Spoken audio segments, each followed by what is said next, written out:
and my children at that time never knew how poor we were. But we were. I mean, I had to pinch every penny to make it last because I only got paid once a month. And boy, by the last week of the month, it was like, oh, are we going to make it? But then, there again, I told you earlier that my faith is such an important thing in my life.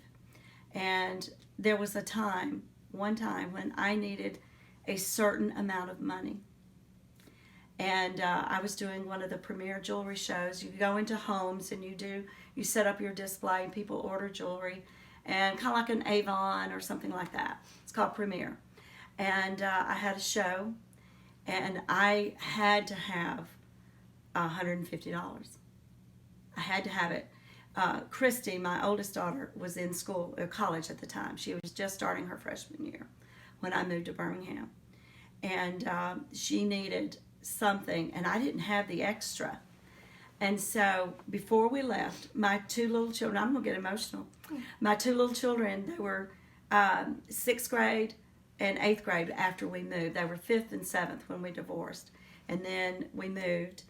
And so we gathered in our little tiny apartment kitchen by the washing machine, which was in the kitchen. We held hands and we prayed. I said, God, I need $150. You know, I said, you don't know, I have no idea how much I'm going to make from this, but I need 150. And so the girls, we all held hands and we prayed.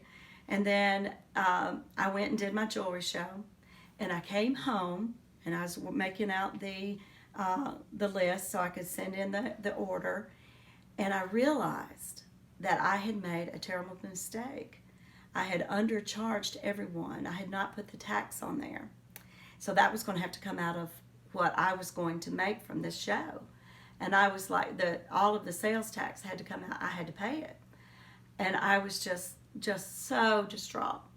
But then when I figured it up, the amount of, and deducted the tax, it wasn't 149, it wasn't 151. It was exactly $150. And I just burst into tears because I thought, okay, God, you're with me in the little things.